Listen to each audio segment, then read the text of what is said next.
Back at the Fantasy Bar, 6 of my favorite plays for Tuesday night, including a bunch of my favorite mid-range and value plays, some correlation plays for the games I'm targeting tonight, and a ceiling play without the ceiling price. Who is it? Belly up to the Fantasy Bar and find out.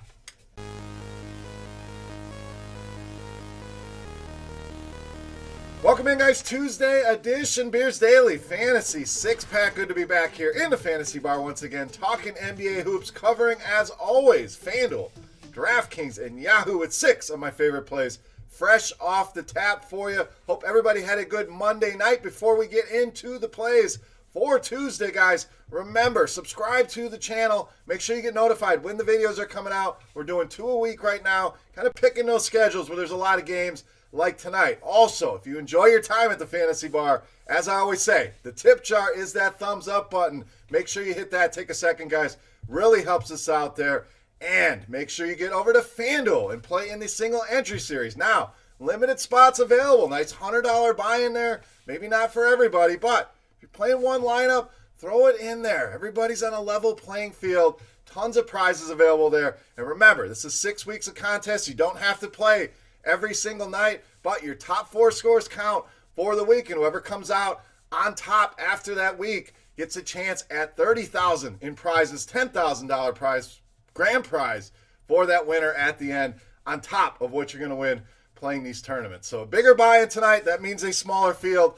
I will be playing in that contest, so if you want to play against the Beer Man, get over there, enter your lineup in the single entry series presented by Rotogrinders. Just look for the Rotogrinders logo. That baby will fill up fast, so get your spot today. All right, let's get into some plays I'm looking at for tonight. Let's start at point guard, shooting guard, Terry Rozier of Charlotte.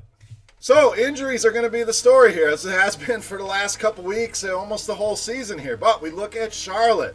No Devontae Graham tonight, questionable, probably not going to play. Malik Monk out, suspended. So that's going to mean good things for Terry Rozier. We run the numbers here on our Court IQ tool, which you can find on Rotogrinders.com, and the usage jumps up to 26.4% for Terry Rozier here. There's going to be some value available for Charlotte as well, but Rozier playing a ton of minutes right now, 35, 36, 38 minutes. Guy's going to play a boatload of minutes here, especially without Graham and Monk, and the Spurs, not the Spurs of old. This is a team that doesn't play a ton of defense, especially at the point guard position. Dejounte Murray's had his moments as a defender, but you never know where those minutes are going to be for the Spurs. But overall, 9th most fantasy points allowed to the point guard position. So Rozier been up and down, no doubt. I love this spot for him. They're thin at those guard spots. I think he has a big game here tonight against the San Antonio Spurs. All right, let's go to the other side of that game. Let's correlate here with power forward center Trey Lyles of the Spurs. So, once again, no LaMarcus Aldridge, no Jakob Poeltl tonight for the San Antonio Spurs, so they're going to be thin on bigs. And if you've hung out at the Fantasy Bar, you know we like bigs against Charlotte, especially athletic bigs, guys that can get up and down the floor. Trey Lyles certainly fits the bill here, so we're going to lock him in. This has been a good spot for us. Just find Charlotte, find who the big is they're playing against, and lock him in. And I know, 3rd game in 4 nights for the San Antonio Spurs. That is a concern for some people, but less of a concern for me when you're going against a team that's bottom 3 in defensive efficiency, fantasy points allowed, defense versus archetype. I could go on and on and on here. The point is, great matchup here. Trey Lyles playing a ton of minutes right now with the injuries there. Lock him in here again at low 5s prices and only $14 over on Yahoo. All right, we saved you some money. Let's spend up a little bit here at small forward, power forward, Brandon Ingram of New Orleans. So this is about the best spot you could ask for. A game against Minnesota, and it shows in the numbers. New Orleans projected to score almost 130 points in this one. That's a jump of almost 14 over their season average, one of the biggest leaps you're going to see in any game of the season. They also get the biggest pace up spot, obviously, against this Minnesota team. There's lots of ways you can go with New Orleans here. That's the intriguing part. I think a lot of people are going to go Zion. No issues with that. Some of the guards, no issues with that at all. You want to stack this team up, go for it. I'm going to go with Brandon Ingram, who I think will be the forgotten man out of this group. Had a great game the last time these two teams played. I know there was no Zion in that one, but when you go over 50 against an opponent, when you have a projected total for 130, a pace-up spot, I think there's plenty of room for multiple New Orleans players to go crazy here in this game. I'm going Brandon Ingram, expecting him to be lower owned than Zion and the group. but any of them playable here. Brandon Ingram in a great spot against the Minnesota Timberwolves. All right, let's go back to the mid-range at point guard, Shake Milton of the Sixers. So Shake, no stranger to the fantasy bar. We had him in here last week. He's been very good to us. And when you take Ben Simmons, Joel Embiid out of that lineup, there's a ton of usage to go around. And Shake's been one of the guys that's helped pick up the slack. Obviously, Tobias Harris, Al Horford, guys like that are going to be important. But let's not forget no Josh Richardson tonight as well. So it's not only the studs, they're missing another guard there. So I'm expecting Shake to continue to play big minutes. And he's really thrived in this new role, averaging over 42 Draftkings points a game here over the last 3. And the Lakers, a good matchup here for point guards. Bottom 10 in both defensive efficiency allowed and fantasy points allowed to the point guard position. So price is going up. I think that may scare people away. Don't be one of those people. Shake Milton, still a great value. If he comes anywhere near that 40 fantasy points again, we're talking an easy 6-7x return on Draftkings and a 6-7, potentially 8x return on FanDuel. Locking in some Shake Milton tonight against the Lakers. All right, let's stay in that price range. Killing the mid-range here today with shooting guard, small forward Norman Powell of the Raptors. So this one we'll have to keep a close eye on. Fred VanVleet, questionable for tonight. Serge Ibaka, also questionable. If Fred VanVleet misses once again, love this spot for Norman Powell. Playing a lot of minutes here. Kind of been the theme of the show here. Injury situations, minutes, and Powell 38 minutes per game and almost 32 Draftkings points per game over his last 2 games with these injuries here. So kind of like Shake Milton. The price jumped up a little bit, especially on Draftkings at 5,700. That may scare the casual player away. Now, that's too much for Norman Powell. I was paying 3,500 for him. I don't want to pay 5,700 for him. Let's not fall into that trap. Let's look at what's happening now. And again, we're seeing the minutes, we're seeing the production. I see a matchup with Phoenix that multiple Toronto Raptors could get it done with. I could have added 3 Raptors in here tonight, maybe 4 against this Phoenix team, but we'll limit it to 1, and that one being Norman Powell here. As long as Fred VanVleet is out, if he's in, we'll make the adjustments. Check on Twitter and on the comment section of the video. But if he's out, locking in Norman Powell against the Phoenix Suns. All right, it's time to take a look at my favorite play for Tuesday night. But before we do that, guys, we're going to continue to say thank you for watching the video, for your thumbs up, for subscribing to the channel with our Beast of the Night contest. Absolutely free to play. All you got to do, get in the comment section below the video and your best guess on fantasy points on FanDuel tonight. For my Beast of the Night, the closest guess is going to win themselves 3 free days of Rotogrinders Premium. Gives you access to everything, all the sports we have, all the information.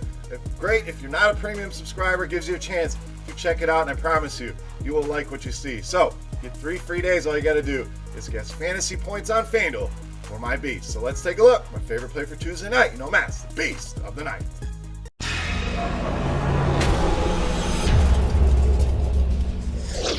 All right, Beast time. We're going to go to the other side of that Toronto-Phoenix game. We're going to lock in center DeAndre Ayton, my favorite play of the night, and tonight's Beast of the Night.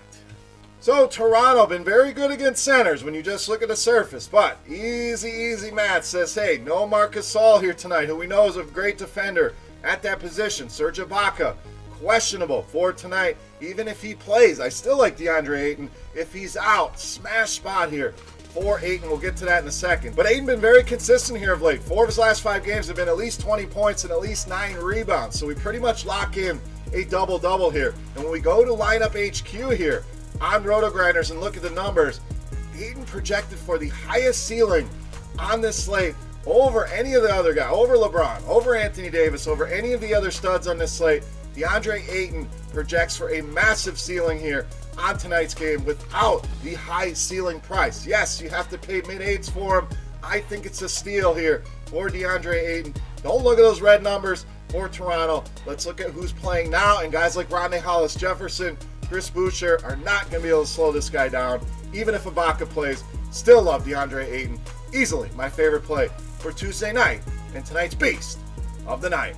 All right, guys, that wraps up for Tuesday night in the Fantasy Bar. As always, any comments, questions, feedback, that comment section is there for you. You can also follow me on Twitter at BeerMakersFan, and don't forget your guess in the comment section for fantasy points on FanDuel for DeAndre Ayton for your shot at 3 free days of Rotogrinders Premium. For Rotogrinders.com, I am Beer saying salut. Best of luck here tonight, guys. We'll be back on Friday with another edition here from the Fantasy Bar. Make sure you get in that single entry series. I'll see you in that tournament. and we'll see you back here on Friday. Good luck, guys. Hey, thanks for checking out our videos. If you want more expert advice on Draftkings, FanDuel, or any other daily fantasy sports, make sure you check out the current videos playlist.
What's going on, everybody? Welcome to Grinderslive for the NBA Strategy Show. I'm your host, Travis Mangone, back with one of my buddies, Kyle Murray. Kyle, how's it going over there? Good, man. Yeah, it's been a while since we've been on a show together, so I'm excited. I think it'll be a good one. Yeah, man. Last time I saw you, you were out on the basketball court, out at the bar, dancing around, Backstreet Boys. There's a video floating around of that. But yeah, man, having good times in Nashville. Did you get home safe? I'm assuming everything went well, no issues. Yeah, a little bit of a long drive back, but yeah, all was good. Yeah, man, I was excited, and it was a fun time hanging out with you and hanging out with everyone over here on Rotogrinders. It was a blast, but listen, back to the grind, right? We got NBA playoffs coming up. We got NHL, MLB with Cheese is Good. We got tons of awesome stuff going on over here. Before we kind of start getting into things, I want to mention some things that we have going on over here at Rotogrinders. We have the FanDuel single entry series. It's $100 to play. Kyle, have you seen this contest? Are you in on the single entry series? I have, yeah. Struggled a bit in the lower dollar ones, but hopefully I can make up some ground here in the $100 one. Yeah, and this is a good one, man. Like, I don't know if you saw yesterday. It might be the same structure, but like the prize pool was $15K to first. Listen, $100, it might be pushing yourself a little bit, but it's the single entry series, right? Only one lineup you have to compete against. You don't have to compete against my 150 lineups in the $3 that I'm putting in today on FanDuel. You just got to compete against my one and everyone else's one lineup. So there's definitely some great opportunity there. And you love doing the single entry and 3-entry max stuff. So yeah, I'm sure that you'll be in on it and you'll be enjoying that contest a ton. I also want to mention the RG badge promo that we have going on over here. We got about 5 new guys. They are rocking the RG badge. We got Rebel V Wins. We got Johnson 64. We got the Wolf 1113. We got 2700 Ron. And then we have Rene Bomi. I don't know how to say his name. But listen, guys, happy to have you rocking the RG badge and join our community. Speaking of communities, Kyle, the Discord community, have you ever checked that out? Tell the people about the Discord. Oh yeah, Discord's awesome, man. You can hop in any different channel that you want for different sports, talk to people who are kind of sweating out the sport or researching whatever it may be. So like for me, for example, I'll be in the NBA one as much as I can, but if there's a day where I'm playing NASCAR or something or tennis or golf, whatever it is, or I'm not necessarily an expert, I'll go pop in there and see what people are thinking and get an idea of different ways to go for this. I think it's an awesome tool for sure. Yeah, dude.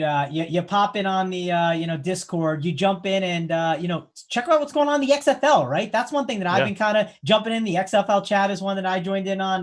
NASCAR is one you said. I didn't get to grind out the NASCAR this weekend. I was out and about, but I'm sure this weekend I'll be home and looking at the NASCAR Discord. Guys, check that out. It's a great way just to communicate with people. You can do it on your phone. You can do it on your computer. Doesn't matter. Either way, it's an awesome time. Kyle, listen, let's dive in. Let's talk about this slate because this is a really good one. We got tons of good tournaments going on around the industry. And the first thing I wanted to dive into and let's look at the NBA starting lineup stage and talk about the game of the night. And the game of the night for me, I don't know about you, but it's that 247 total. This might be the highest total we've seen all year. We got the Timberwolves. We got the Pelicans. let's look at some of these guys. Break down some of your favorite plays in this game for me. Yeah, man, definitely massive total is kind of a little bit of a shocker thing. I know yesterday Crane put in the Slack channel for RG that STL cards did a write up saying about 4 years ago saying that most of the games are around a 210 total, and now to see one nearly at 250 these days, it's crazy to see. But yeah, I think my top play from this game, D'Angelo Russell. We'll talk a little bit more about him as he's part of my sharp side lock pick. So we'll get to that later. But I like him and Ingram. Those are probably my top two options.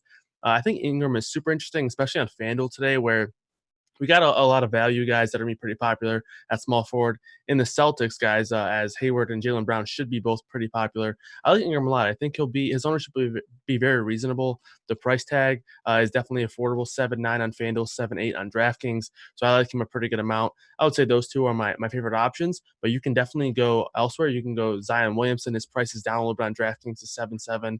He's actually cheaper than Ingram now, which hasn't been the case recently. So I like Zion over there.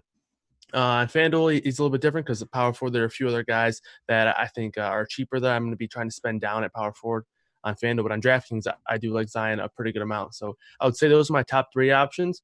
But you can get some value pieces in this game as well. Derek Favors has kind of been picking up some minutes lately. And if he's going to be around 25 minutes, I think it's a good spot for him in a matchup against the T-Wolves here. They have a 130 team total, so it's going to be hard to really nitpick these guys. I think you can really make a case for all of them. So it's kind of down to taking stands. I think the guy that I would, I guess, rule out easily is Drew Holiday. The usage rate has really been low since Zion really started picking up minutes more consistently. He's around a 21% usage rate.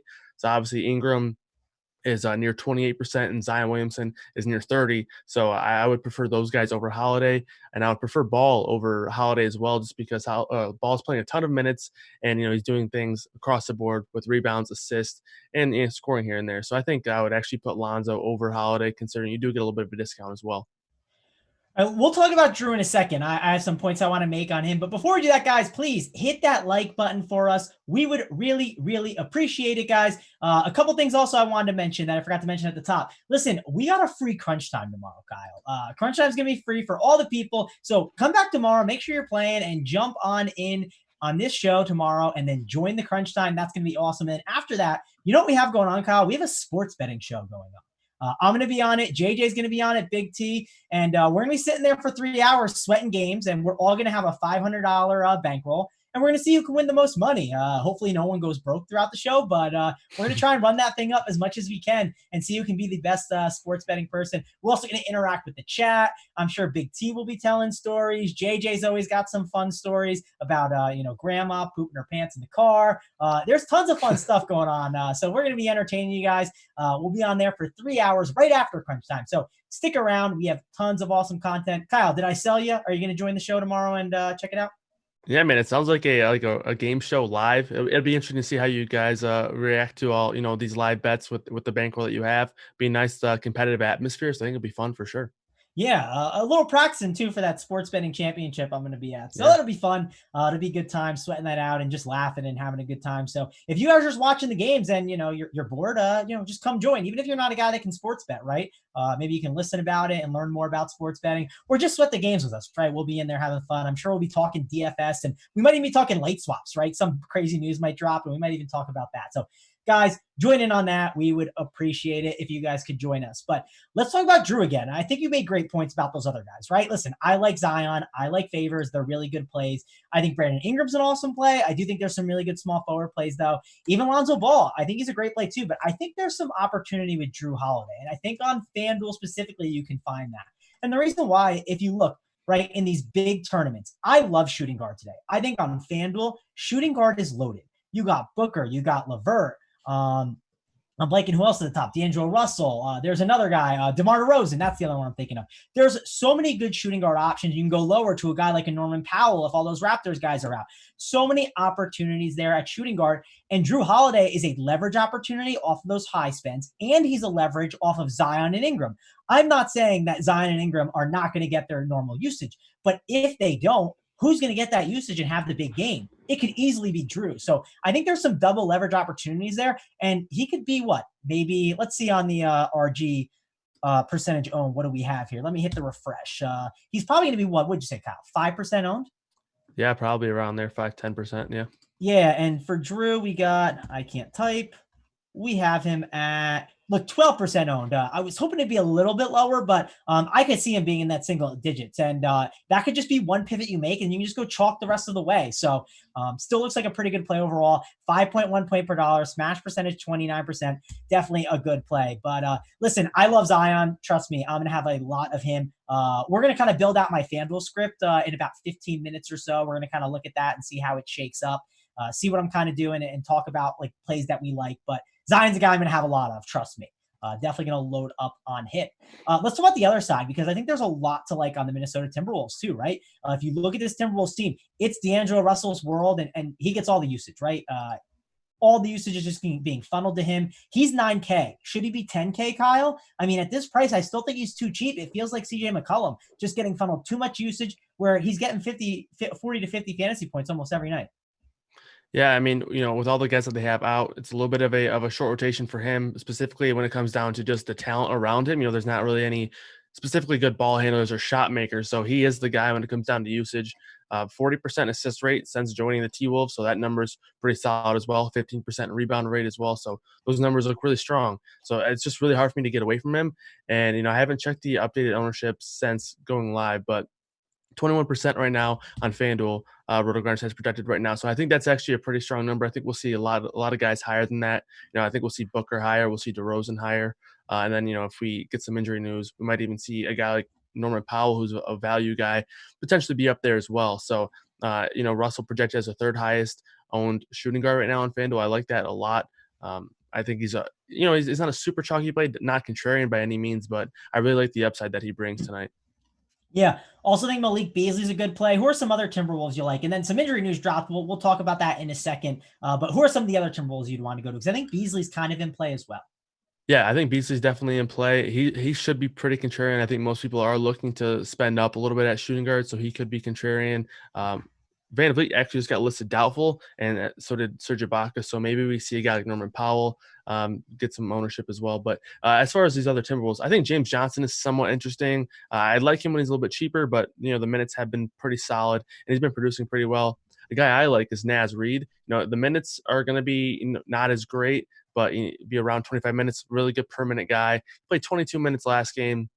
So kind of hope that he can get more, and this one be around 25 minutes. And I think he becomes a pretty solid play. And like I mentioned, I am looking to save a little bit at power forward, maybe go down in that price range, and he kind of fits that mold for me. Oh yeah, for sure. Real quick, let's mention this since we're there, right? You like D'Angelo Russell on your sharp side lock bet. What do you like there over there on him? Yeah, I mean, all the things that we've talked about, with the usage, with the matchup, obviously the game totals is really, really strong here. They're implied 118. It's just hard to imagine that D'Lo, if they are going to put up nearly 120 points, it's hard to imagine that he's not going to put up 25. So I locked that one in. I believe it was minus 120. So it definitely wasn't, underdog by any means, but I do think it's pretty hard to see a game where if the Timberwolves do compete in this one at all, and as long as he doesn't struggle immensely, I think it's a game where he easily gets 25 points in this one. Yeah, and if you guys don't know, the Sharpside app, it's a way to track your bets, and we're giving away free money over there, right? We're giving away up to $1,400 if you can get 30 lock bets in a row. Once you hit 5, you get $10 in FanDuel credit for every single lock bet that you guys get. So listen, start jumping on Sharpside and get some free money. I'll give you my lock bet, and it kind of segues into a game that we're talking about now. There weren't a ton of player props I was in love with today. I did like the D'Angelo Russell over on rebounds at 4.5, but that was more of a value play at plus 122. You can bet all the way up to minus 140. And instead, I ended up going with the Raptors. I just went them minus 4.5. I got them at, I think, minus 115. But listen, they're only giving away 4.5 points. They're on a 3-game losing streak, and they are a team that is great at covering against the spread. They're funneling more usage to a guy like Pascal. And the Suns, they are not one of those teams that's good against covering against the spread, right? They're a banged-up team. They have no Kelly Oubre, which has hurt them a ton. I think it's actually hurt Booker a little bit. The price is still right on Booker, and the usage is there. He's just not hitting shots. But I think Kelly Oubre has hurt him a little bit. So this Suns team is struggling, and I still think that the Raptors at minus 4.5, I like that one, and that is my lock bet. But listen, let's dive in and go to the situation room. Let's show some of the people what's going on over there, because we got this news that came in, Kyle, right? And with this news, it's super important because there's no Van Vliet, there's no Ibaka more than likely. They're both listed as doubtful. What do you think is going to happen here? No Ibaka. Do you think that's going to help out Powell, Rondae Hollis-Jefferson? Who are some of your favorite guys? Yeah, it'll be interesting to see, how the news changes the ownership here on Siakam, because like I mentioned, right now the ownership projections are really directed towards Hayward and Brown at the small forward position, where looking at FanDuel, where it's a little bit easier to narrow down the ownerships. He's 51% on FanDuel, around 15 on DraftKings, but and then 47% for Brown, nearly 30% on DraftKings. So I think if Siakam's going to be low owned, I think he's super interesting. Obviously, the matchup is one that it could favor him here. So I think that would be the main thing that I'm looking at. Also, the OG Anunoby ownership, man, if he's going to be popular after what he's done over the last 2 games, I think it's going to be I think I'm going to want to fade him here, considering the price is up. Most of his production has come off of steals. I think he has like 15 steals or 13 or 14 steals over the last 2 games. So obviously that's boosting up his numbers a bit. He's scored, I think he had over 30 points in that last game. So he's been productive, but if he's going to be popular, I think I would look away from there. Obviously, Lowry's going to be a guy that people are going to want to look at. His price is way, way low on FanDuel. I think 6,900 is just way too cheap in this spot. I'm normally not a Kyle Lowry guy, but at that price tag on FanDuel, I like that over there. 8,100 on DraftKings. I prefer to play Siakam at that price tag. If you can just kind of decide just on the Raptors alone, I think Siakam would be my number 1 guy on FanDuel, or on DraftKings, sorry, and then Lowry would be my number 1 on FanDuel. Yeah, man, those prices are way too good. Even Rondae Hollis-Jefferson, right? He's 3.8K still. Like that's an egregious price, right? One thing I want to mention, and this is a great way to segue in. Pascal Siakam on FanDuel specifically, he's 8K about, or he might even be a little bit more. But listen, on FanDuel, if you look, and I'll pull it up now. The small forward position, if you look at this position, there are 2 guys that are going to garner a ton of ownership today. And I mean an absolute ton. Gordon Hayward and Jaylen Brown, they're both pretty cheap over there on FanDuel, 6K and 6.2K. We have them at 51%. We have them at 47%. Obviously, Pascal's percentage will probably go up a bunch. Pascal, we have him at 5%. But listen, I think Pascal, even at 10%, I mean, he's a guy you have to consider right at that price. He could have a massive game. They've been funneling a ton of usage his way. I think Pascal's an amazing tournament play right now. What about you?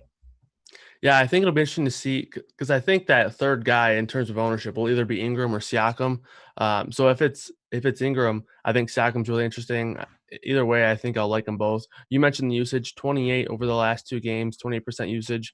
So it's been consistent as well as pretty strong. The minutes are going to be really, really strong for Siakam as long as this game is competitive. And, based on the spread, I think the Raptors win, but I do think this game is close. So I think potentially having Ingram or Siakam in your lineup could be contrarian, especially if you're playing on FanDuel, considering guys like Brown and Hayward are going to carry so much of the ownership over on a site like FanDuel, where you're kind of structured more strictly in terms of your position eligibility.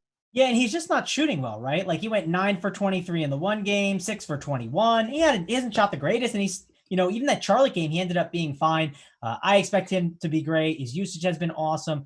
I am definitely in on this. You have to love Siakam. I think he's a good play. Let's talk about these Celtics and how you're approaching them. Because I think, if you're building out your tournament teams, I think you're going to maybe play one of Dinwiddie and LeVert. Like, make sure they're not on the same team. And then when you do play them, I think you're running it back with Celtics, right? One guy I love today is Karis LeVert. I think he's an amazing play over on FanDuel. Way too cheap at 6.5K. Cash games, it's a little hard because I think shooting guard is absolutely loaded. But in tournaments, if I'm playing Karis LeVert, I'm playing a lot of them, I think, and I'm going to run it back with some of these Celtics. Give me Hayward. Give me Brown. Marcus Smart. We've seen him be phenomenal. I don't think I'm messing with Kemba, though, on that minutes limit. How about you? Yeah, I think Kemba on FanDuel is somewhat interesting. I do think it is tough, but the price tag at 6'6", no Tatum. When he's on the floor, while he will be limited minutes-wise, the usage should be phenomenal. So I do think he's somewhat interesting as a dart throw, as a tournament play. The ownership should be very low. In this game, I like Brown and Hayward a lot. I hate that they're like so popular on FanDuel, but the price tag on these guys is just incredibly low. 6,200 for Brown, 6K for Hayward. I don't even mind playing them both together considering their price. I would prefer to play them separately, but if you want to play both of them together, I don't mind at all. On DraftKings, I think I pick one, and I think I lean Brown just because he's cheaper over on DraftKings. I think I prefer Hayward on FanDuel because he's cheaper, and I think he'll actually be lower owned than Brown by a little bit. I think they'll both be pretty popular. As far as the Nets, I think Dinwiddie's a really strong play. He won't have much ownership at all. We saw the LeVert price come down to earth a little bit, so I can definitely get behind that as well. I think they're both really strong tournament plays. And I don't think they'll have very much ownership considering how much we should like these Celtics plays like Brown, Hayward, and even if you want to play a guy like Daniel Tice or Marcus Smart even, probably not Marcus Smart on DraftKings, but on FanDuel, I do think he's in play. Having a guy like LeVert or Dinwiddie to run it back with makes sense. Yeah, I agree with you on that. Definitely a way I would work that throughout my script. Listen, let's head over to the court IQ and let's talk about a situation. And it's the first game of the night, right? That's going to be super important on DraftKings, specifically the Spurs and the Hornets, right? Let's analyze this situation. We got the Hornets up here. Who do we got to take off the court right now? We're taking Devontae Graham off the court. Who's another guy that's out tonight that we need to take off? Monk, right? We got him off the suspension. Am I missing anyone else that we need to make sure is off here? Well, I mean, if you wanna be a little bit, it's not necessarily guaranteed, but I take Cody Zeller off. That's what I've been doing. Actually, news that Cody Zeller is back in starting lineup as of about 10 seconds ago. So never mind on that one. So yeah, just Monk and Graham. As far as I can see, I don't think Bacon will affect anything. So I would just take Graham and Monk off. All right, we'll run that now. And that's a great point you brought up, right? Because sometimes you might analyze a situation and think someone's not getting as many minutes, right? And maybe sometimes you want to look at something and be like, hey, listen, I know that this guy is going to be on the bench and he might avoid a different player. So let me see how he'll be in those 10 minutes without him. And just kind of dive into that. I think that's interesting stuff to look at. So let's run this now and see what kind of pops up, because Terry Rozier, right? He's one of the guys you want to look at today. If you look at some of the usage numbers that are popping, you got Cody Martin at 4.4. He's bumped up. Terry Rozier, he looks like he's getting the biggest bump. He's getting 0.11 fantasy points per minute. He's getting a nice 2.6% usage bump. He's looking pretty good here. How are you approaching Terry Rozier? Because listen, he has not been the greatest chalk as of late. Yeah, I feel like even back to his Celtics days, there were a few times where he was just massive chalk and let down people a little bit. I do think it is a really strong play, especially on FanDuel, where he's extremely cheap compared to some other guys. On DraftKings, when you price it out compared to other point guards, he is cheap as well. The majority of the guys that I like at point guard are more expensive, and Rozier's probably one of the cheapest ones that I feel really confident in. He's going to be very popular. I do think he's a good play. I definitely think it would be a cash game staple for FanDuel lineups, for DraftKings as well, most likely. But as far as tournaments, if you wanted to pay up at both spots at point guard, I think that's a good way to get contrarian. And there's definitely a few other guys on the Charlotte side of things that I think we can play to get leverage off. So we can play a guy like Cody Martin, who's a little bit cheaper, and we can play a guy like Miles Bridges, who's 5'7". On FanDuel, 5'5" on DraftKings at the small forward position. I think that's a good little leverage play. And then PJ Washington, too. I think this is a game where we potentially see these lineups kind of just match each other, with no Pirtle and no Aldridge. San Antonio could roll out a smaller lineup and Charlotte could just follow them, play Washington at the 5 a little bit. I think it's a game where he potentially sees mid-30 minutes, and he's already been playing around 30 anyway. So even if he only gets 30, you feel pretty confident in that minutes floor. So I think those are the guys that I had the most interest in. And it makes a lot of sense if you don't want to play Rozier to use guys like Bridges and Washington and even Cody Martin as leverage, because Rozier will be massive chalk. Yeah, and one thing I'll mention, you talk about two guys, not playing them together. Like, if you're running a script, don't play Cody Zeller and PJ Washington together, right? Because PJ can get some small ball time at the 5. That's probably not a good combination, correct? Right, yep. All right, yeah, that definitely makes some sense. How about the other side, right? I know DeMar DeRozan. He has had some awesome usage, Kyle. I get it. Is he too expensive? DK, I don't think so. I think FanDuel, it's more of a conversation mainly because the position is deep, right? Last game against Indiana, he had a really poor usage rate, right? 15.28. That was an outlier, you would assume. Right. Looking at his other rates, they look really good. And again, Charlotte's a tough matchup for point guards. And I know DeMar isn't typically a point guard, but he is kind of the ball handler and probably could see Terry Rozier for some time. So I think there could be some possible downside. And even on FanDuel at 8K, there are other guys you can go to. I'm not saying I won't, be playing DeMar DeRozan in my cash games, because there's a good chance I will be. He's just such a strong play. But I think that he's a guy with so many good options at shooting guard. I think you might want to get a little more underweight on him in tournaments. What do you think about that? Yeah, I agree. I definitely lean a guy like D'Angelo Russell, $500 more. I prefer him. And then I prefer Devin Booker as well for a $500 discount. So DeRozan kind of falls into a middle tier of those two guys. And then you can talk about guys in different pricing ranges. I like Bradley Beal. He's 10-3. And then you got some cheaper guys like Marcus Smart, Karis LeVert. Like I said, Marcus Smart and DraftKings I probably don't get to, but I definitely think I'll be underweight on DeRozan. I probably won't have him in my main 3 lineups on FanDuel. So yeah, I think for me, I'm prioritizing a guy like D'Angelo Russell, and then after that, DeRozan just doesn't really find his way into my main lineups. Definitely, you'd probably want to include him in your player pool for sure of 150 lineups or whatever it may be. But for me, he's not necessarily a priority for me tonight. Yeah, I'm with you on that one, Kyle. Real quick, we got some people saying in the chat, apparently no Popovich tonight, right? Tim Duncan is coaching them, so maybe we won't get Pop tonight, but I don't think that makes such a big difference altogether. But I want to talk about one more injury situation and kind of pick your brain about that. And then after we do that, I want to kind of go through my script, right? We're gonna go through my FanDuel script. We're gonna, exclude all the guys and then go through which guys I want to play tonight and put them in my lineup. But listen, let's talk about this situation, the Philadelphia 76ers. I love Shake Milton. The price seems like it's a little expensive now, but I still think he's an okay play. If you look at some of the numbers with, what Ben Simmons' usage was compared to Milton, Milton's still seeing close to Simmons type of usage rates. I think it's a tough matchup, but I still think he's in play in tournaments. Milton's interesting. I still think Tobias Harris. Again, we talked about small forward being really deep today with guys like Pascal now, Jaylen Brown, Hayward. I think Harris is a great tournament play. And then they're going to need, Al Horford's size. He can obviously get it done here. I still think he's in play too. Those are the 3 Sixers I think you've got to be targeting in tournaments. What's your take on all those plays? Yeah, I'm right there with you. I think this game's going overlooked as a whole, with so many other injury situations, as well as 2 high total games in the Washington game, as well as the Minnesota game. This game is just kind of going overlooked with, only a 220 total. Harris, I think, is really interesting, especially on FanDuel. He's 7,300 over there. The ownership is pretty low. I think he'll probably be outside the top 5, top 4 for sure of ownership on FanDuel. On DraftKings, I think he'll be even lower owned considering his price is a little bit higher. I like Al Horford a lot. On FanDuel, he's 6,200 still. On DraftKings, a little bit more expensive, but I think he's playable on both sites. On DraftKings, I think he'll be extremely low owned. And then on FanDuel, I think the price is just too cheap. And then, I'm right there with you on Shake Milton. Like I mentioned, I think right now I prefer to, if I'm going to not play Rozier, I prefer to get 2 more higher or more expensive point guards. And so Shake Milton kind of doesn't really find his way into my main lineup over there. But I do think it makes sense that he could be a direct pivot off of Rozier, similar price. And the ownership should be probably half, maybe even more than half of what Rozier's going to have, considering how popular I expect Rozier to be. So I think that makes a lot of sense. For me, Horford's a priority for me on FanDuel. I think he's a really strong play. And then Harris and Milton are a good tournament option. So I like that a lot.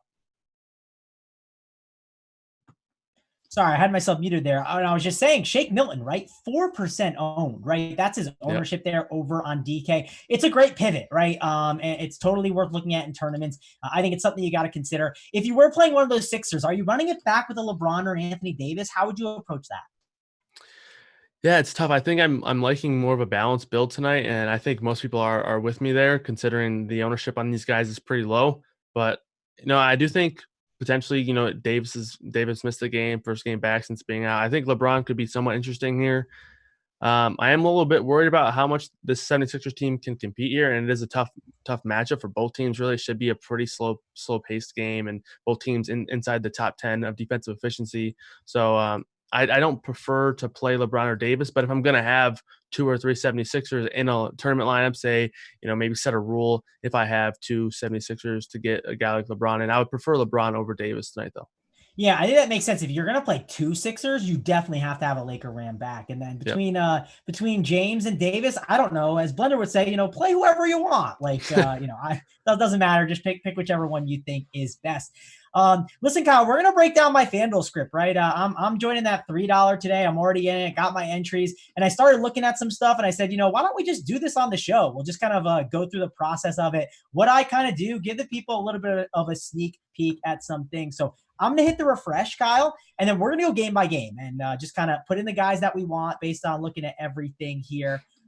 So I'm going to go to exclude, which is what I do. I go to options. I go to exclude all. So I take them all out of everyone out because I don't want to be, giving these like 3.5K guys that I don't want to have. I want to get them absolutely out of my lineup. So hang on, I'm struggling here to make this work. Let's see. Options, exclude all. Oh, here we go. I had to hit OK. There we go. We're ready to go, Kyle. So let's go game by game. So now I'm going to go to Charlotte and we'll go to San Antonio, right? We're going to look at this game. We're going to break this kind of down a bit. And I got, DeMar DeRozan, right? We want to put him in. He seems like a good play. Yeah, definitely. Yeah, we got I'll sort by smash percentage. That's kind of the way I like to do that. I think the smash percentage tool is really awesome. I like looking at that and look at the point per dollar. Terry Rozier, 42% smash percentage. He's a guy that I'm going to have. I don't know if I'm going to go overweight for sure on him, but I'm definitely going to have him. I'm probably going to at least be even with the field. So we're going to put him in. Trey Lyles on FanDuel. What do you want to do with him? 5.4K. I think I'm still going to put him in my pool. How about you? Yeah, I think you should have him in your pool for sure. The price is up. The ownership is still high despite the price being up. But like I mentioned, this game should be good for him. It's going to be hard for him to get phased out. He's going to play mid-30s minutes with upside for more. So, yeah, I think you got to have him in there for sure. All right, yeah, we're going to put him in there. I put DeRozan in. What about a Miles Bridges? I actually think Miles Bridges is a really strong play today, someone that I would want to look at getting in on the Hornets. How about you? Yeah, I like Miles Bridges a lot tonight. All right. By the way, we just got quick news. Only 20 to 25 minutes for Kemba. Does that change anything for you with these Celtics? I guess when we get there, we're going to jam them in even stronger. Yeah, I think I was hoping for more. And it looks like a beat writer for Boston says that he's actually going to be 20 to 22 minutes. So there's conflicting reports. So it could be even lower than 25. So I'd probably off of Kemba now. I just don't think he has the upside with those minutes. Yeah, like I said, I'm definitely going to be loading up on those Celtics when we get there. I'm out on Murray, Cody Martin, the rest of them. Like, I'm good. Like, 4 of these guys I think is pretty good for this game. Yeah, I mean, if I were you, I would consider including a guy like Cody Martin or PJ Washington and then possibly setting a rule to where, if you don't have Terry Rozier, maybe get 2 of those 3, like Cody Martin, PJ Washington, and Miles Bridges in. I think that'll bring you a lot of leverage as well as potentially some unique lineups for sure. Okay, I won't go and do all those groups and stuff. That takes some time, and I'll do that off air. Right. But I'll consider that if I need it in my pool right after I run stuff, and I think I need to mix that in. That's something I'll go back to for sure. Let's go to Brooklyn. Let's go to Boston, the game we just talked about. Listen, man, I'm not missing out on Gordon Hayward and Jaylen Brown. Jam those 2 in for me. I'm going to have a lot of them for sure. But you got to look for leverage opportunities, right? That's something that you definitely have to look at. It's super important. What about Caris LeVert, right? Caris LeVert, I think he's a guy we talked about before. I want to get him in there. Is he your favorite between him and Dinwiddie? On FanDuel, I think so. Actually, no, on FanDuel, I think I take Dinwiddie just because I think Dinwiddie's going to be extremely contrarian and possibly, some good leverage at point guard. And shooting guard is pretty stacked today, I think. So I would prefer Dinwiddie, but I definitely think LeVert is worthy of being in the pool for sure. Yeah, I think that's a good thing to mention. One thing I'll say is I am going to put Dinwiddie in there, but when I build it, right, one of my rules I'm putting in, I'm making sure that I got no Dinwiddie and no LeVert together. I'm not going to have those 2 together. That's an absolute mistake. So here, I'll go here now. Let's go to player groups just to give you guys a sneak peek at it. I type in Dinwiddie's name, and then I put Caris LeVert. Done. And then I'll say use group only in lineups they do not contain. So we don't want, this group, we do not want Dinwiddie with Caris LeVert. So we just made sure to make that rule in there. So done. Those guys will not be on the same team. At least that's how I'm approaching it. Maybe both could get there. If you are going to play both, you probably want to have like 4 Celtics, right? Or maybe even 3, probably minimum 3 if you're going to have both those guys. If you're expecting maybe overtime or this game just go absolutely nuts. So that's just how I'm approaching it. My strategy is making sure that those 2 are not in the same team. And I'm going to make sure I run that thing back with Celtics. Do you think with LeVert, I need to make sure they're Celtics, or can I have LeVert alone on FanDuel at 6.5? I think you could have him alone, but I just don't think you will too often because of how good of plays Jaylen Brown and Gordon Hayward are. I think for the most part, if you have 150 lineups, the majority of them are going to have one of those 2 guys in. So I think naturally it'll just build out that way. And that's just how I feel about it anyway. Yeah, I kind of agree with that. Listen, guys, if you could hit the like button, we would really, really appreciate that over here. We're giving away Crunch Time for free tomorrow, guys. So please hit the like if you enjoy what we're doing. Listen, we got Marcus Smart. I'm putting him in there. How about Daniel Tice? He's 5.6K at a power forward position. Any interest in him?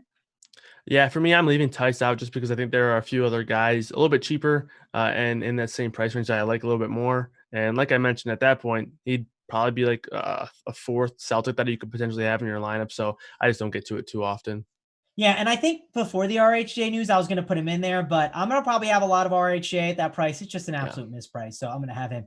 I'm not in on DeAndre Jordan, Brad Wanamaker, Joe Harris, Kemba, all these guys I'm out on. There's one more guy I think I included by accident, Jared Allen. Do you want him in there? Because I don't think I want him in.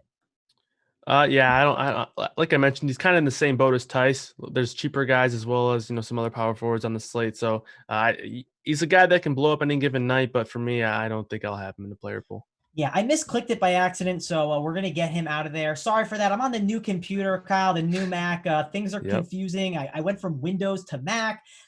So, trying to make all this is a little difficult. Let's go to the game of the night now, right? We're going to Minnesota. We're going to the Pelicans. And listen, I'm going to be loading up on this. Give me D'Angelo Russell. Listen, I'm just going to say names and tell me if I should stop and not put him in. Zion in, Drew Holiday in. You like Naz Reid in? Yep. All right. I'm going to put Lonzo Ball in, Ingram, Favors, Malik Beasley. Now I think we get interesting. Josh Okogie, yes, no? I don't think so. I think he's a little bit too outside the box here, and there's going to be a pretty good amount of power forwards in that value range that I think we can get to.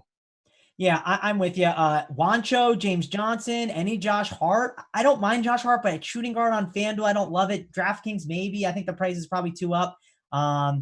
Nicola Melli, you have any interest in him? No, I think the only guy that I would really have interest in down here would be Wancho, but I just don't love the price on him. So it's tough to get to, but he has been really good per minute wise, and the minutes have been pretty strong over the last 3 games, 27, 31, and 31. So I think he's the only guy I can make a case for. The only issue is the price. 4.8 on FanDuel definitely isn't a gimme by any means.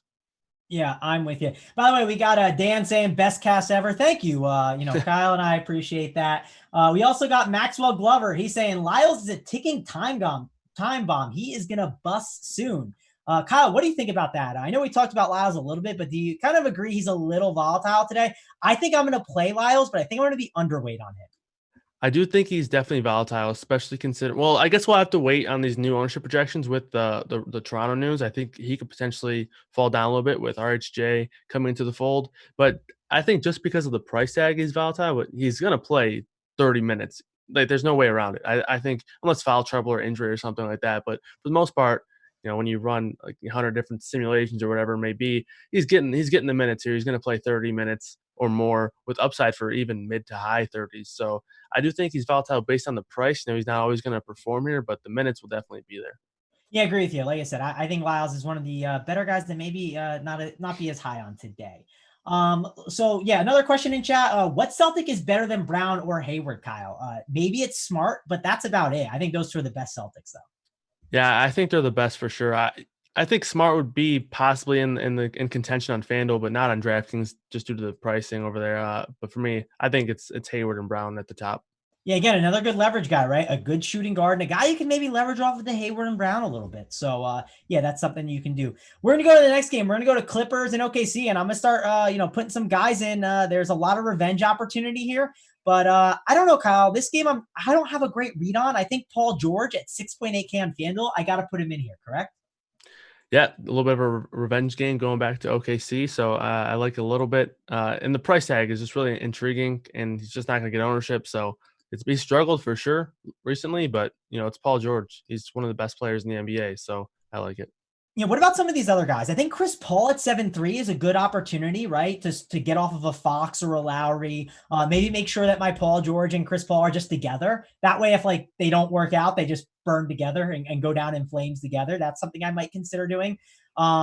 What do you think? 5.3K for short area at a deep shooting guard position. You got SGA, you got him. He's obviously priced up a bit, but there's opportunity for him. What are you kind of doing with this whole situation? Yeah, I like Chris Paul a pretty good amount in here. Like I mentioned, I think it's a good way to get contrarian by potentially having 2 of these guys in that 7K range at point guard on FanDuel. So I like him a pretty good amount. And I like Kawhi a little bit as well. I think possibly using a similar script where you have George or Kawhi and then, pair him with Chris Paul. I think that makes sense. Schroeder, I do like a little bit, but you mentioned it. Deep position here tonight at shooting guard. So you could potentially include him in your player pool and then it's be, sprinkle him in there 5-10% or whatever it may be. But I'm definitely not, massively high on him or anything by any means. Yeah, and like maybe you go like 20% Chris Paul and you go 10% Kawhi and then 10% Paul George. You Yeah. mix them all together. Right now I just only put Paul George on. I put on I also put on Chris Paul. Might go back to some of these guys and add them in after I run everything, right? We're currently at 20 players. I like to make my pool. I don't want to have like above 45 at the max. I'd like to be in the sweet range of 30 to 35. We already got 20 players. So we'll have to see. Maybe I'll go back and add some of those guys. Let's go on to Golden State and go to Denver because again, listen, this is a spot where the Warriors, they have a lot of guys that get some opportunity. It's a pretty good spot to look at some of these guys, but I don't know how to approach this one, Kyle. I mean, Pascal's a pretty good price at 4.7K. I think he's someone that you can consider. We've talked about a lot of these cheap power forwards. He's only 1%. He's the best smash percentage play on this game. Who are some of the guys that you like?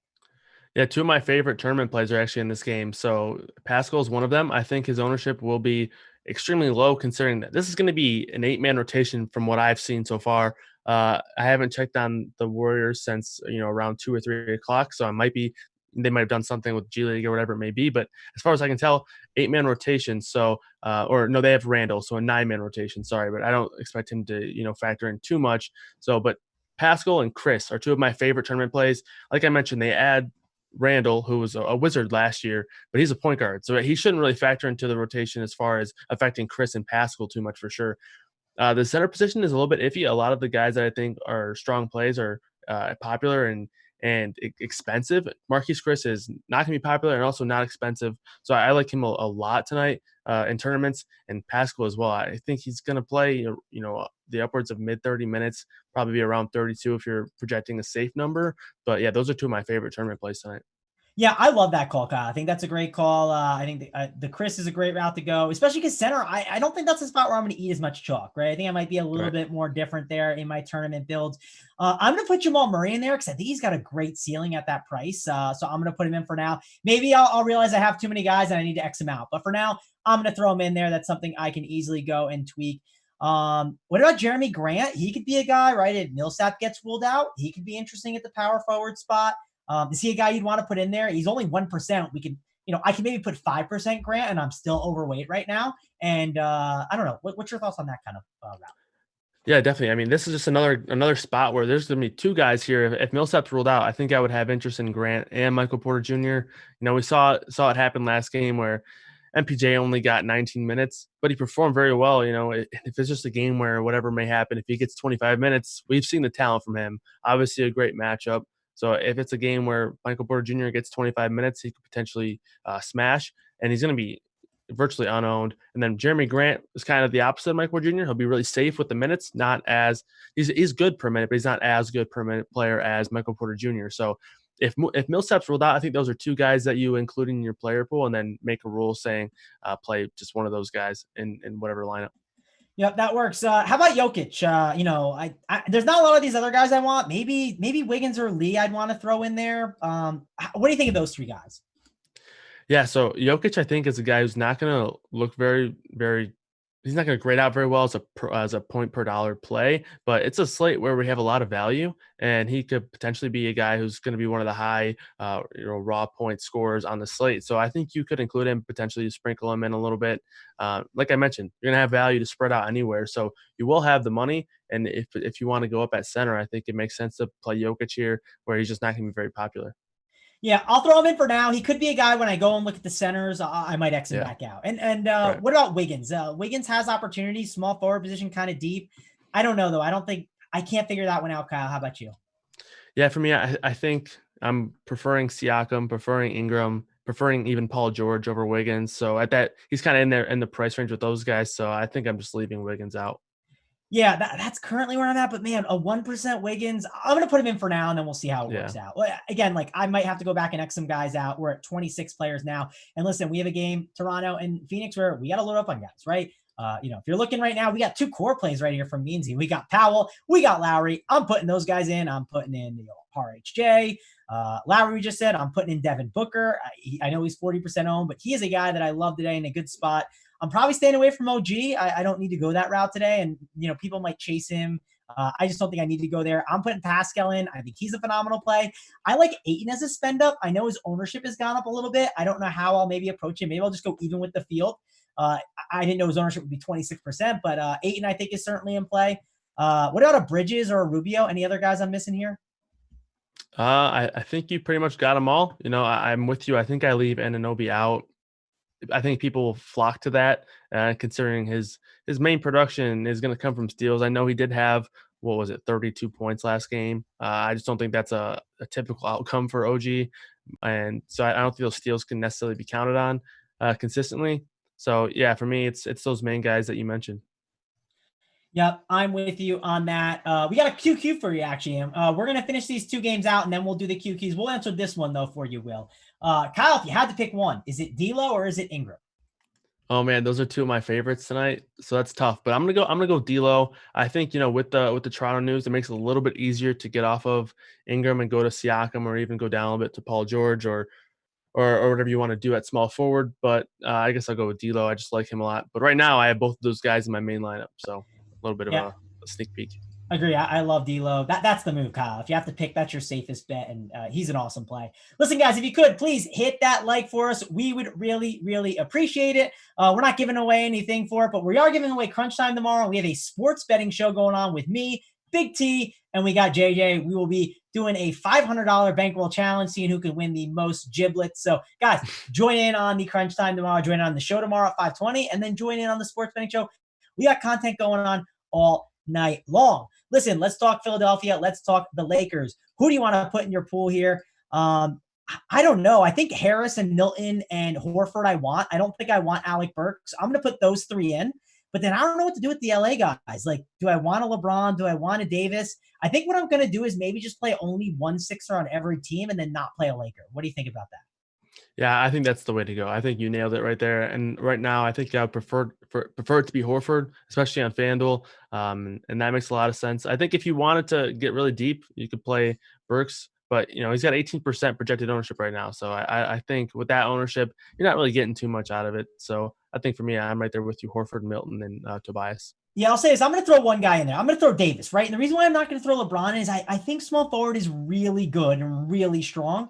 And power forward doesn't seem as strong, right? So I'm going to put Davis in there, and I think I'll have some opportunity to spend up, right? FanDuel's a slate where it's easy to do that. When you have value, it's not hard to get there. So I'm going to put Davis in there. He is going to be a guy we're going to make sure to have. And when we do play Davis, we're going to put in a group rule to make sure it is with those Sixers. We got the last game here. We got Washington. We have Sacramento. We got 36 players altogether, so we're looking okay, Kyle. I think it's looking pretty decent overall. I think I'm putting De'Aaron Fox in. I know he's a high-owned guy, 38%, but I'm playing him. And I think I'm going to play some Bradley Beal. He's another guy I think is a pretty strong play. And another power forward I like Bielitsa. I think this could be a pretty good spot for him at power forward. I'm going to throw him in there. And then maybe the only other guy I might put in there is maybe some Buddy Hield, and maybe make sure that Fox and Buddy are on complete opposite teams. Am I missing anything else? The one guy that I think you could consider here is Harry Giles. Obviously, a really good matchup for him. I get it. You already have interest in Bielitsa, so it's tough to have interest in both of those guys.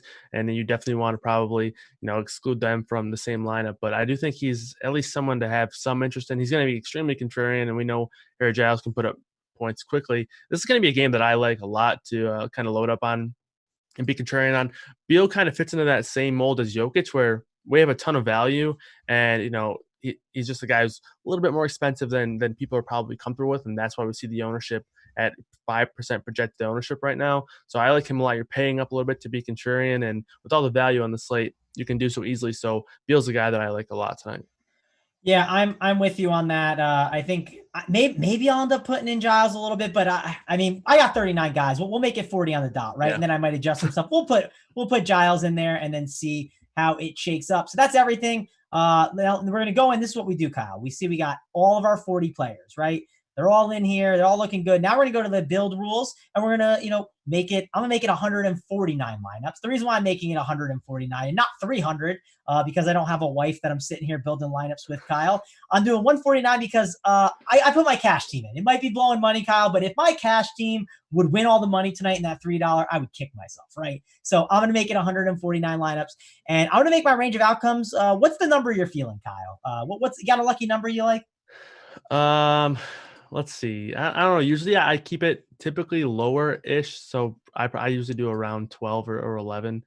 So let's go lucky number 13, right? How do you feel about that? Yeah, so the numbers I dabble in, I do 12 for Aaron Rodgers, but you don't want to do that, right? You hate Rodgers. No. I mess with 7 and 8 sometimes. I don't know why I chose those numbers, and 13. So 13 works for me. We'll put that on. Here's a question I'll ask too, because I think this is something I'm considering doing with my builds, and I don't know if I'm definitely going to do this. On FanDuel, right? It's easy to make teams. Should I make it where I don't make my salary 60,000, right? I can move this where I leave 100 on the table for every team. I do that on a sport like a NASCAR or a golf. For basketball, do you think I should do that here? I don't think it needs to be necessarily 60K on the dot. For me right now, I have the lowest number set up as 59.4. So I usually do, leave $600 at the most on the table. That'll change. The smaller the slate, the more I'll kind of scale that back. But yeah, I think you could probably do around 500, 600, 700 left on the table tonight. Yeah. What about, I guess, like, do you think I should make sure where there's none that are maxed out? That's basically the question I was asking. Oh, I got you. Okay. Yeah. Sorry. You brought up a great point too. I normally leave it up to 1,000, but yeah. What do you think? Should I make it where it's not maxed out? No, I think you can make it so that you have lineups with 60K in there. I think that's okay. I think you have guys in your pool right now that are, pretty contrarian. So I think that'll work. All right, so let's run this real quick and then we'll see what happens, right? There's other things I can do and I'll probably do when I get off the air, but I think that gives you a good idea of like how to kind of build stuff out, guys, how to make it. We got tons of other videos of people that are probably better at this than I am. But listen, I'm trying to get better at it. I was pretty close to winning the 100K last week with Kawhi and he burned me. But I'm trying to hit this again today, right? I'm still going after it and trying my best. And we're building the lineups out now. We're at 100 lineups and I see Britt popped out of the chat talking 300 lineups out of the nowhere. So, yeah, we're not building 300. We are building 149. And let's see what our exposures are. We got 80% Norman Powell, 74% Terry Rozier, 58% Jaylen Brown, Kyle Lowry at 53%. So far, stuff looks good. Zion at 38%. All these guys that I like. Let's see if there's any guys that are like too low that I want to have more of.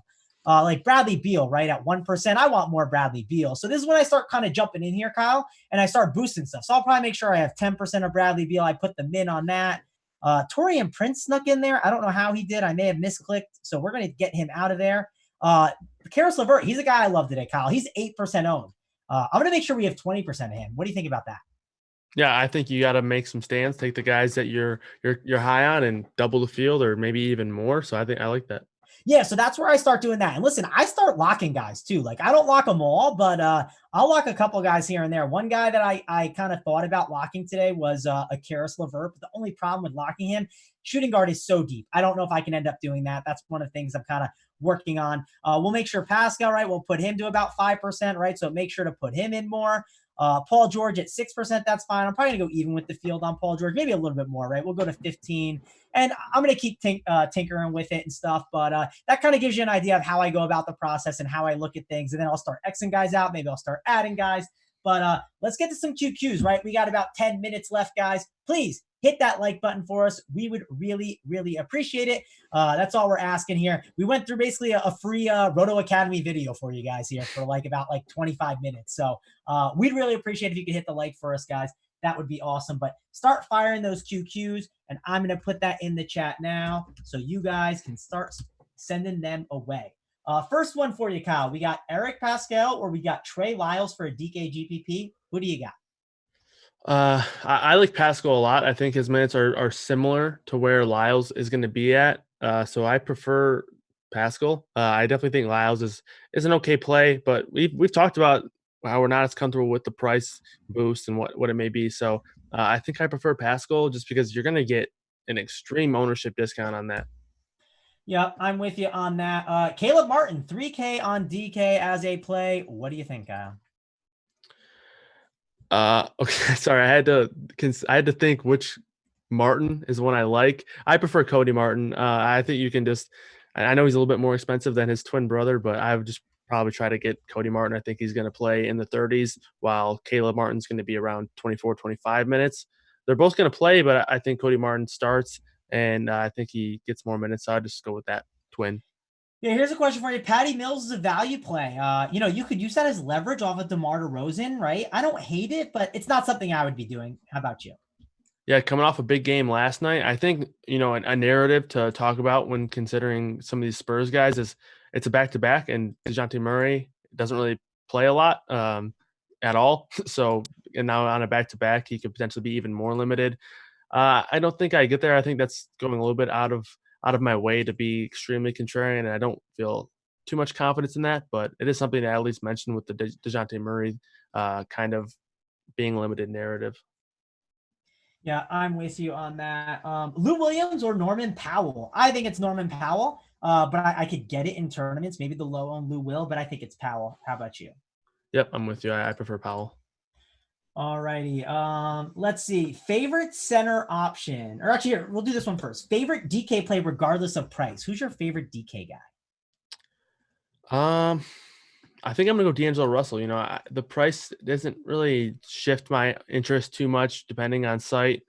So I'm just gonna go with D'Angelo Russell. I like him a lot. And on DraftKings, you can actually play him at the point guard position, rather where on FanDuel you got to play him at shooting guard. So a little bit more expensive over on DraftKings, but not too much. And I like him a pretty good amount over there. So I'm gonna go with Russell. Yeah, I'll probably go with Zion. I know it's chalky, but man, like this spot, like, listen, like you saw what Porzingis did the other day. Zion could absolutely dominate. So like him as an option there. Now someone's saying favorite center today. So what I was going to do is like just look at my build right now that I have and see, like, if I go to my lineups and I look at the build that I'm on, you can sort right at each position and see. So here are my centers, right? The ones that I put in my pool. I got only 4. I got Chris, I got Ayton, I got Favors, and I got Jokic.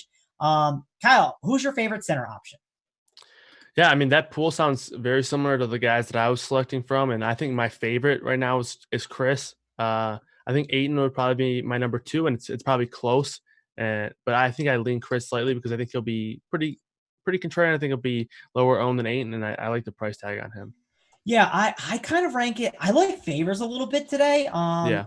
And it's because of price on FanDuel specifically, but I guess, and price always matters, right? I guess I'm going Favors, Ayton, Chris, but I think on FanDuel I might have more money where like Ayton could become more of the guy that I go to, just based on like how the salaries are working. So all 3 of those guys are my favorite, and then Jokic is probably my 4, I would say. Harry Giles or Marquise Chris? I think it's Marquise Chris. How about you? Yep, I'm with you there. I prefer Chris. Let's see. Eric Johnson saying Warriors low-owned guys need people to play minutes. I guess we talked about the Warriors a little bit. And again, there's opportunity here, right? If I'm playing Jokic, I probably want to have some Warriors ran back. Who are some of the guys you like? Yeah, so like I mentioned, they're going to have a 9-man rotation with Chase and Randall not really playing too much. I don't think I have projected for, around 12 to 15 minutes. So I think the rotation will be pretty small, especially with the big men. So Chris, Pascal, and Bender will handle most of those minutes at the 4 and 5. So I think Chris and Pascal are really strong plays. And, with just mentioning some of these names, obviously Andrew Wiggins is going to be a guy that has a pretty high usage rate. So I think those 3 would be the guys I would prefer. Jordan Poole surprisingly has an extremely high usage rate recently, as well as looking throughout the course of the year with similar rotations and whatnot, around 25%. The price I don't love on him, so he's probably, the 4th option for me, or maybe even the 5th option behind Damian Lee. But Chris and Pascal are the ones that really stand out, as well as Wiggins he's going to be really contrarian. I personally don't prefer him when I can get to Ingram and Siakam or even Paul George, but definitely at least someone who is interesting from the standpoint where he's going to be very low owned. All righty. We got another Q here. Best DK cash play sub 3,800, or should he just not let it get to that point? What do you think of going to those like extreme value plays today? Let me check and see if there's any that stand out. Yeah, I'm sorting by that now and seeing if again, like I'm trying to remember off the top of my head, and things have changed, right? Like Willie Hernan-Gomez is 3.8. Like I wouldn't want to be going to him. I don't know. I don't think you need to be going to that route today, all the way down there. How about you? Yeah, I think for me on DraftKings, I think the balance route would probably be the best. As far as the projections that I have, the best point per dollar guy is Nerlens Noel in that price range. So he's a guy that you can maybe take a shot on. Or, I did mention that I like Cody Martin more, but Caleb Martin is the flat min over there, and he's going to play. I have him projected for 25 minutes, so he's going to play the minutes. So maybe Caleb Martin or Nerlens Noel. But for me, I would probably try to find a way to get a more balanced build. And what do you think about Buddy Hield or Shake Milton? You got to pick one. I'm going to go with Milton. I prefer that scenario for me a little bit more. Buddy Hield, the minutes just aren't really guaranteed. I think it'll be tough for them to not get Milton minutes here in this one. And Hield we've seen him find games where he's not even closing because Bogdanovich or they run a bigger lineup with Bjelica and Giles together in the closing rotation. So I prefer Milton. Agree with you on that. Zion and Grant or Ingram and Rozier on Yahoo? If Millsap is ultimately ruled out, I think you can consider going Zion and Grant. But for me, I prefer Ingram and Rozier. Agree with you on that. Boucher or Kyle O'Quinn, last piece GPP? Ooh, I don't really like either of those guys. I guess I prefer Boucher, but I don't really love either of them. I say rebuild. That's my Jaylen Brown and Milton or Fox and Barnes. I go Brown and Milton. Oh yeah, I'm with you. Brown or Gordon Hayward, you got to pick one. I think I lean Hayward. How about you? For me, it's just it's site dependent. You know, Hayward is cheaper on FanDuel while he's more expensive on DraftKings. So I'm just taking the cheaper one. I know that's kind of cheating. I would prefer Hayward straight up, but on DraftKings, he's a little bit more expensive. So I prefer Brown over there. Yeah, someone says thoughts on Alec Burks. What do you think of him? Yeah, we talked about him a little bit. He's an interesting tournament play, but now Norman Powell's kind of opened up at shooting guard in a similar price range, and we have guys like D'Lo, Beal, Booker, DeRozan, Holiday, all these shooting guards that are in contention. That's not even mentioning LeVert, the Thunder guys, Marcus Smart. So I don't think I get to Alec Burks. I think they're just safer options that are already low owned that I prefer at shooting guard. All right, Kyle, we got to get on out of here. We got tons of shows going on in March. Me and you will be back together for sure. Give the people your final thoughts before we get on out of here on this slate. Yeah, it's a really good slate. I think on DraftKings, a balanced build is making a lot of sense. On FanDuel, a lot of value has opened up. So don't be afraid to spend up to be a little bit contrarian.